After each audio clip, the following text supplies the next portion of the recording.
Happy Valentine's Day to all you happy painters out there. In this tutorial, I'm going to show you how to make a Valentine's Day oil painting that's going to impress anyone. Let's rock it out right now.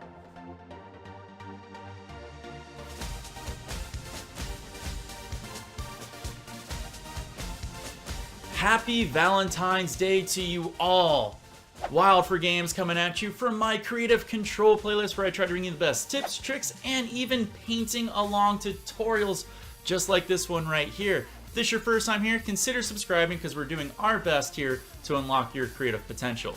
If you guys are ready for a Valentine's Day painting, I've got it for you right here. I show you how to do a perfect sky-shaped heart for fun, as well as shape it in with some trees to give it an extra little pop. This is a very easy painting to do, and if you've seen any of my paint-alongs or painting tutorials, I'll link some up in the upper right-hand corner there. All of those techniques are applied into this painting right here, and you can easily accomplish this painting in 30 minutes to an hour easily. Don't even worry about it. You can knock this painting out. Anyone can, and whoever you give it to is gonna love it. Let me show you how I accomplish that. Let's go to our canvas. So I'm not a very good freehand artist, so I'm going to use a ruler to assist me in giving me a high point and a low point for my heart. And then more or less, I'm just going to freestyle it out by putting a nice little curve from the right down to the point and from the left down to the point. You guys are probably a little bit better at this, but again, it's all about getting the general shape of a heart. Once I have the outline of my heart, I'm going to fill the very center in with white gesso, and then I'm going to work on the outlines of my heart with a very light gray gesso and progressively work out from that to a darker color. Essentially, once I get to the ends of my canvas, I'm going to be shaping my heart in with pure black gesso. Once your gesso has had enough time to dry, normally about 10 to 15 minutes, I'm going to apply liquid white in the center of my heart where I'm going to have the brightest values. I'm going to take that liquid white and slowly work it out to the edges of where my gray and my black gesso meet. And it's okay if my white goes over into my gray and my black. This will actually increase a smoother transition, so it creates a nice haze of a heart. So don't be afraid if you move outside of the lines or accidentally scratch outside of it with your paintbrush. Now I need to apply a wet base to the black gesso, and to do that, I'm going to introduce linseed oil into my already liquid white. I'm going to make a very thin, translucent white here that is going to only be shown when you put it on top of the black here. It is very thin. It's almost 9 parts oil to 1 part liquid white. And that's just to ensure that I'll have a smooth transition for the colors that I put on top of the black. And this only goes on top of the black gesso. And this is a very, very, very thin coat. If you feel like you added too much oil on there, don't be afraid to go with a paper towel and wipe off the excess. It won't harm it in any way. The first color that I'm going to start out with is cadmium yellow, and this is going to represent our setting of our sun. Our sun's going to be sitting behind a couple of trees, and I want a bright spot to shoot out. So I'm going to put my yellow color at the base of my heart and have it cascade up in different directions. I'm going to have it go straight up, a little bit to the left, a little bit to the right, but I make sure that I pull it all the way across the base of the horizon, so that way there's a little bit of a glow coming out from behind the trees when we put them in. I also make sure to add a couple of dabs up to the top left and right, just because when the red hits it, it'll add a nice little orange. And make sure to pull that yellow color down because it gives us a placeholder for what we're going to do later in the painting.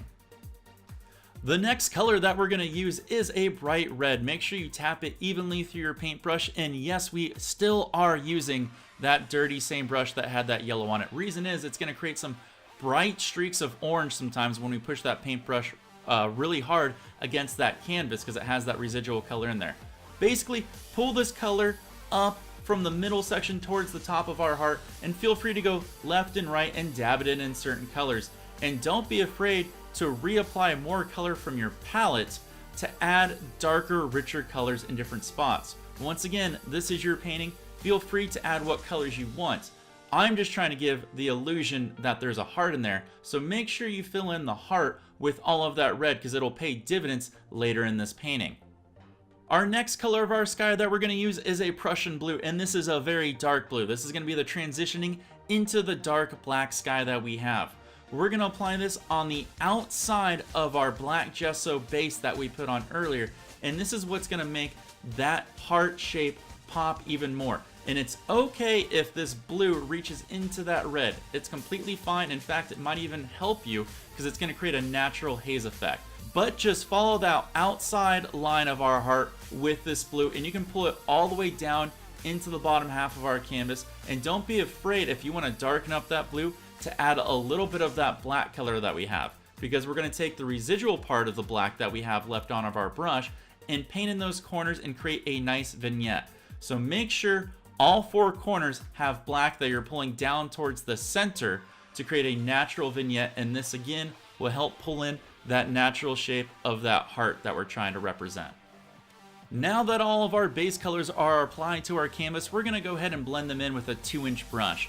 Make sure that your 2-inch brush is nice and clean, and we're going to work from our brightest colors to our most darkest colors. So we're going to work from yellow to our red to our blue to our black. Make sure to blend them in all perfectly silky smooth, but pay attention to the lines that we put in there for the heart. If you would like to add some stars, take some liquid white and add just a little bit of titanium, and if you'd like to warm it up, you could grab some alizarin crimson or bright red or even some cad yellow, and all you're going to do is take your fan brush and evenly distribute it across both sides. Take a palette knife and you're going to skim across the fan brush, that palette knife, and all of that wet paint is going to flick from your fan brush onto your canvas, and that's going to give beautiful stars. There's going to be some small clusters, some big clusters, some big blobs, some small blobs. They all look beautiful in their own way. If you want to have smaller clusters, get your brush a little closer. If you want to have distant stars, pull it further away. But this is a great way to give the illusion of some awesome stars. Now we're going to put our trees on, and to accomplish nice silhouetted trees, we're going to use a combination of black and blue. If your paint's a little thicker, make sure you add a drop of thinner, or better yet, if you have linseed or any type of medium oil, introduce it into that because it'll be a lot easier. Also, if you haven't had a chance to check out my tutorial on how to do trees, I'll link it up in the top right corner. Check that out because that'll help you hugely for what we're about to do. We're going to start in the center here, and we're slowly going to start adding very distant trees with a very chiseled edge of a fan brush and start working them in. As we work our way down to the base of this tree, we're going to make sure we give it a little bit of a fatter end. Once you have accomplished your first tree, it's pretty much repeat from here on out. We're going to slowly add trees to the left and right, and they're incrementally going to get bigger as they get closer to us and help us shape in that tree. Now you may notice as I speed up the video here that I'm not adding highlights to my trees. Normally you would do one tree, add a highlight, do another tree, add a highlight, and keep repeating that process. But for a beginner here, it's very easy just to keep working our way through these trees to get the general shape to get this in. And remember, it's silhouetted trees. You don't have to add highlights if you don't want to, but we will add some here at the end just for a little extra depth. If you'd like to add highlights, I recommend using a little bit of cadmium yellow and titanium. If you would like to add highlights, I recommend using a little bit of cad yellow and liquid white. This will give you the perfect color and consistency for easily putting highlights on a tree. Once again, if you guys haven't seen my tree tutorial, I'll put it in the top right hand corner. Take a look at that because that'll help you a lot when shaping in these trees. Basically, all we're going to do is just lightly tap in a few colors. The brightest highlights should be on the trees that are closest to me. So I'm not really going to reapply my brush. I'm just going to kind of go down one tree, and then the neighboring tree next to it, I'm going to use the same paint and kind of go down, and then the next tree, and then the next tree, and the next tree. And then eventually, I'm not even going to highlight any of the trees that are in the very center because they're so far away that they won't have any highlights or details at all. And I will repeat the same process on the other side of the canvas as well. You may have noticed with these trees, I didn't put in any trunks and I didn't use my palette knife to put in a nice pointed top. Again, these are just beginner trees. These are the illusion of trees in the distance that are kind of being silhouetted. They don't need a lot of detail, but if you want to, feel free to add in trunks and give them some nicer points. It's completely up to you and it's your painting. I'm just giving you the basic rules and guidelines. Feel free to break them if you want. And now we're gonna move on to the water, which is at the base of our canvas, and to add a little extra zip to it, we're gonna take some straight cadmium yellow and pull straight down. Don't be afraid if you grab those blacks of those leaves and branches of those trees, it's actually gonna make it look like reflections. Don't worry if you grab them. Then we're gonna move on to our alizarin crimson and work on the left and right side of that cadmium yellow. And then again, we're going to repeat the process with a Prussian or phthalo blue, it's your choice, on the left and right side of the alizarin crimson.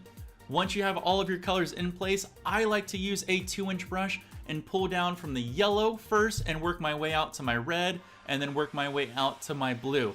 I add a little bit of tapping in of titanium white onto my 2-inch brush, because to me, this looks like it gives the water a little bit of a sheen, which making it look more representative of still water. You don't have to do that, it's a process that I like to do.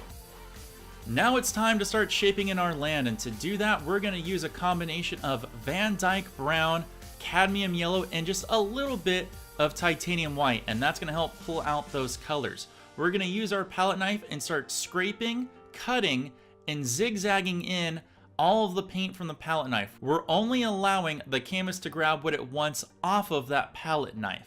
If there's gaps, that's okay. That'll act as shadows in the depth. And don't be afraid if your palette knife accidentally grabs any of the branches or trees, like we said before, and pulls that black color in, that's completely fine too. That'll add to the depth and the texture of this painting as well, and cast shadows that'll pay dividends as you stand back and look at this painting as well. When you have your land laid the way you want, it's time to pull it out. We're going to use a very dulled out titanium white. It's got a little bit of gray, a little bit of blue, a little bit of red in it. It's just to neutralize down that white so it's not so stark and bold. And again, we're only going to allow the canvas what it wants to grab as we slightly glide our knife across the land there. If you want to add more highlights, that's completely up to you, but don't get carried away, because remember, all of our light source is very, very far away. I'm going to use that same dulled out white paint, but I'm going to introduce a little liquid white into it. And what this is going to do is thin down that paint so I can put in water lines. Now I like to put water lines in using both top and bottom side of my palette knife.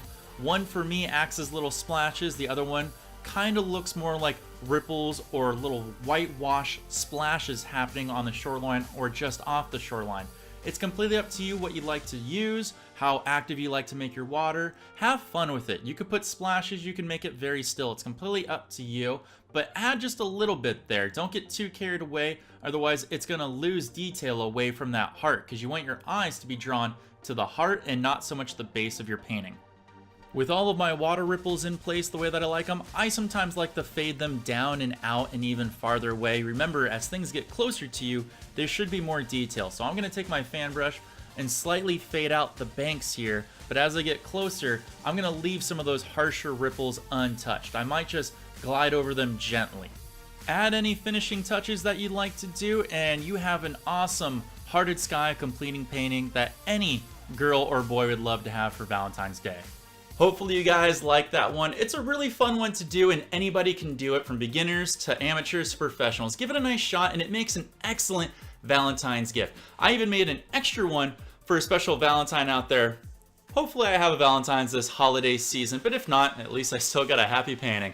If you guys like this painting video and you want to see more, please let me know by putting a comment down below, and let me know what kind of things you'd like me to paint or teach you how to paint, so that way I kind of know where to go with all these painting tutorials. Once again, my name is Wild. You can follow me on my social media on Twitter and Instagram, and you can watch me paint all the time on twitch.tv/wildforgames.